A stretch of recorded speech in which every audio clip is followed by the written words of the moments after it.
जी हाँ, स्वागत है आपका। तो ऐसे अभ्यर्थी जो फिजिकल एजुकेशन के अंतर्गत UP TGT, PGT, अल्टी grade, KVS, NBA, DSSB जैसी परीक्षाओं की तैयारी कर रहे हैं, तो उनके लिए वीडियो बेहद महत्वपूर्ण है। इसके पिछले वीडियो में अब तक 599 यानी 600 महत्वपूर्ण प्रश्नों पर हम अभ्यास कर चुके हैं। अगर वो वीडियो आपने मिस किया तो प्लेलिस्ट में जाकर उसको देख सकते हैं। इसमें प्रश्न नंबर 601 से शरीर की सबसे बड़ी अंतःस्रावी ग्रंथि कौन सी है? तो सही जवाब थायराइड ग्रंथ। और कैल्सिटोनिन हार्मोन स्रावित होता है कहाँ से? थायराइड ग्रंथ के द्वारा। थायरॉक्सिन के कम स्राव से होता है कौन सा रोग? हाइपोसिक्रेशन और हाइपोथायरॉइड। ठीक है। मिक्सिडिमा रोग से क्या होता है? मोटापा, आलसीपन और बाल का झड़ना, ये मिक्सिडिमा रोग के लक्षण है। और थाइमस ग्रंथ कहाँ पाई जाती है? वक्ष में पाई जाती है। और किशोरावस्था में थाइमस ग्रंथ का भार कितना होता है? 30 से 40 ग्राम होता है। और वहीं बात करें सुपरीरिनल ग्रंथ किस ग्रंथ को कहते हैं? तो सही जवाब है एड्रेनल ग्रंथ को। ग्रोथ हार्मोन्स किसे कहते हैं? एसटीएच यानी सोमैटोट्रोपिक हार्मोन्स को वृद्धि हार्मोन्स के नाम से जाना जाता है। नेक्स्ट पॉइंट, मेलाटोनिन हार्मोन्स का स्राव किस ग्रंथि से होता है? तो पीनियल ग्रंथ के द्वारा। और पीनियल ग्रंथ कहाँ पाई जाती है? सही जवाब मस्तिष्क के मध्य में, एपिथैलेमस में। अंडाणु और शुक्राणु को विकसित करता है कौन? Follicle stimulating. ठीक है। दूध की मात्रा को नियंत्रित करता है कौन? प्रोलैक्टिक हार्मोन्स। और ल्यूटेसिंग हार्मोन्स नियंत्रित करता है एस्ट्रोजेंस, प्रोजेस्टेरॉन और टेस्टोस्टेरोन हार्मोन्स को ल्यूटेसिंग हार्मोन्स नियंत्रित करता है। ठीक। सबसे छोटी अंतःस्रावी ग्रंथि कौन सी है? तो वो सही जवाब होगा पीनियल ग्रंथ। अब बात करते हैं प्रश्न नंबर 615 महत्वपूर्ण प्रश्नों की। और स्पाइनल कॉर्ड में कितनी जोड़ी नस होती है? तो सही जवाब 31 जोड़ी और कुल 62 होगी। और ब्रेन में कितनी जोड़ी तंत्रिका पाई जाती है? तो 12 जोड़ी।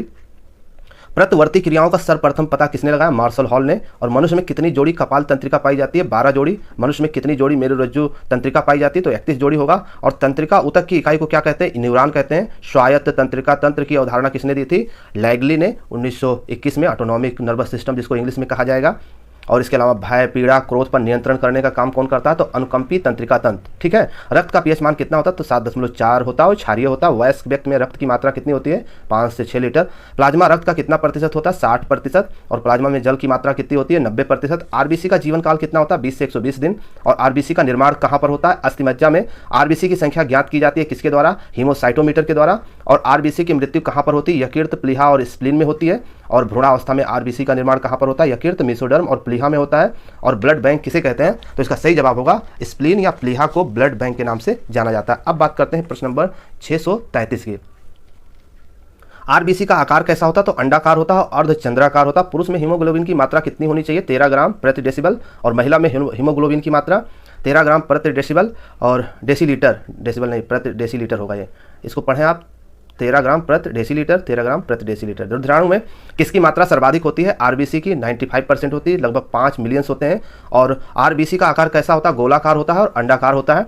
और आरबीसी में लाइसोसोम पाया जाता है या नहीं पाया जाता? तो नहीं पाया जाता। डब्ल्यूबीसी का आकार कैसा होता है? तो ये अमीबा के आकार का होता है। डब्ल्यूबीसी का निर्माण कहाँ होता है? तो सही जवाब अस्थिमज्जा और लिम्फ नोड में होता है। और डब्ल्यूबीसी की मृत्यु कहाँ पर होती है? रक्त में होती है। ल्यूकोसाइट की संख्या लगभग होती है कितनी? 10,000 के आसपास होती है। और इथ्रोसाइट की संख्या लगभग कितनी होती है? तो 5 मिलियन होती है। और इसके अलावा प्रश्न नंबर 664 की बात की जाए, 644 की। डब्ल्यूबीसी की मात्रा घट या बढ़ जाने पर क्या होता है? ल्यूकेमिया यानी कैंसर हो जाता है।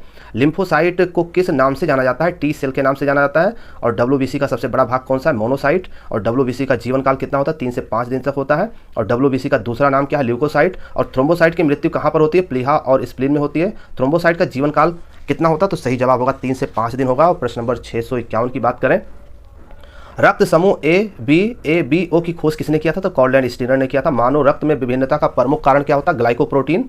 और किस रक्त में एंटीजन दोनों होता है? रुधिर वर्ग ए और बी में एंटीजन दोनों होता है। ठीक है, ए और बी दोनों। किस रक्त में कोई एंटीजन नहीं होता? तो सही जवाब सर्वदाता यानी वो रक्त समूह वो में कोई एंटीजन नहीं होता। एंटीबॉडी नामक प्रोटीन किसमें पाई जाती है? सही जवाब प्लाज्मा में पाई जाती है। आरबीसी में कौन सा एंटीजन पाया जाता है? तो सही जवाब एंटीजन ए और बी दोनों। और आरएच तत्व की खोज किसने किया था? तो कॉल्ड स्टीनर ने किया था। और आरएच प्लस को रक्त दिया जाता है, आरएच पॉजिटिव को रक्त दिया जाता है पॉजिटिव। ठीक। भोजन को श्वास नली में जाने से रोकता है कौन? एपिग्लॉटिस। ग्रसनी को ट्रेकिया से जोड़ता है कौन? लैरिंग्स। किस तरफ का फेफड़ा बड़ा होता है? तो दाएं भाग का फेफड़ा बड़ा होता है। ऊतक और कोशिकाओं के बीच पीले द्रव को क्या कहते हैं? लसिका यानी लिम्फ कहते हैं। और श्वेत रुधिर कणिकाओं को क्या कहते हैं? लिम्फोसाइट कहते हैं। और हानिकारक जीवाणुओं का भक्षण करता है कौन? लसिका या लिम्फ। लिम्फ ऊतक से किस ओर बहता है? तो सही जवाब होगा ऊतक से हृदय की ओर। और एंटीबायोटिक हार्मोन स्रावित होती है कहाँ से? अग्नाशय की लैंगर हैंस से स्रावित होती है। और ग्लूकेगॉन हार्मोन स्रावित होता है तो लैंगर हैंस अल्फा से। और इंसुलिन हार्मोन स्रावित होता है कहाँ से? लैंगर हैंस बीटा कोशिका से। तो ये थे कुछ महत्वपूर्ण प्रश्न। और भी प्रश्नों पर चर्चा इसके नेक्स्ट वीडियो में करेंगे। धन्यवाद।